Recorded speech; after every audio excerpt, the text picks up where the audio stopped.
Hi, my name is Christine Jenkins. I live in Champaign, Illinois. I work on the faculty of the Graduate School of Library and Information Science at the University of Illinois.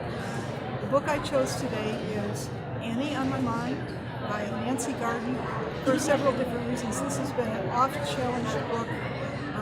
Nancy Garden just died a couple days ago, so I've been thinking a lot about her. So I'm going to be reading a passage from the beginning and a passage from towards the end of the book. Liza and Annie are the two girls in the book. Liza's telling the story.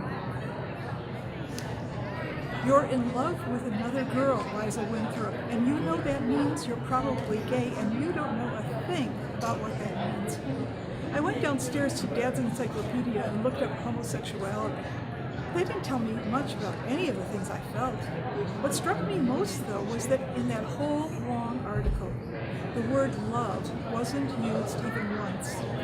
It made me mad. It was as if whoever wrote the article didn't know that gay people actually love each other. The encyclopedia writers ought to talk to me, I thought, as I went back to bed. I could tell them about love. Annie put her arms around me and kissed me when I told her.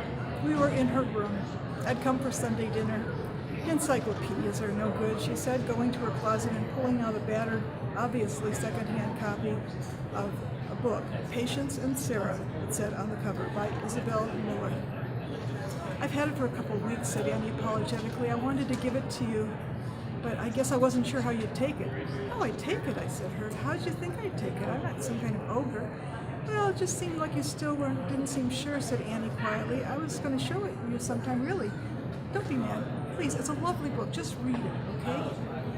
I did read the book, and Annie reread it, and it helped us discuss the one part of ourselves we'd only talked around so far. We read other books, too, in the next week, trying to pretend we weren't there when we checked around at the library, and we bought, terrified, a couple of gay newspapers and magazines. I felt as if I were meeting parts of myself in the gay people I read about. Gradually, I began to feel calmer inside, more complete and sure of myself, and I knew from the way Annie looked as we walked that she felt that way too. And on the first day of spring vacation, Annie came with me to feed Miss Stevenson and Miss Widmer's cats, and we suddenly realized we had a place to go, after all. Miss Widmer and Miss Stevenson are the two teachers who get fired for being lesbians. And Annie and Liza go and see them the last day we were in town. Annie and I went out that last Saturday to get lunch for all of us, roast beef sandwiches and Cokes. It was so much like an indoor picnic among all the boxes and suitcases. We all tried to be cheerful, but that only worked a little. Hope everybody likes roast beef, Annie said.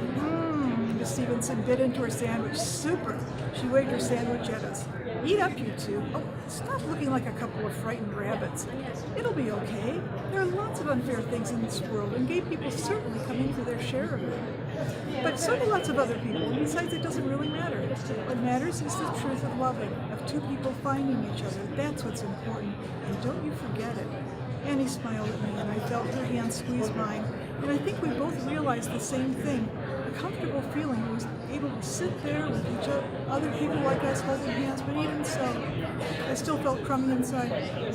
I know you're trying to make us feel better, I said, but to think of you not being allowed to teach. Miss Widmer stuffed a used napkin into a paper bag. We should tell them about when we were kids. When we were kids, Miss Stevenson said, nodding, and our parents found out about us. They told us we could never see each other again. Well, of course we did anyway. We did a lot of sneaking around for more than a year.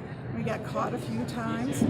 So we know what it feels, how dirty it makes you feel when you want to feel something wonderful, and do feel wonderful, new, pure, full of love, full of life. It took me a couple of years to realize when I was an adult, said Miss Widmer, it wasn't my fault. Annie's hand tightened on mine and she whispered, see? I think Miss Widmer said that I had to accept I was gay before I could realize it wasn't my fault when I got discharged from the wax for being gay. She chuckled. That's why I think of that quote so much, that one about the truth making you free. It does, whatever the truth is. Miss Stevenson, I know she said something then. I can't remember the words. I can remember she looked at me. She looked at me like she was trying to get inside my mind, and she put her hands on my shoulders again, still looking at me that same way, looking right at me, and she said, Miss Stevenson said, Liza, forget about our jobs. Forget that for now.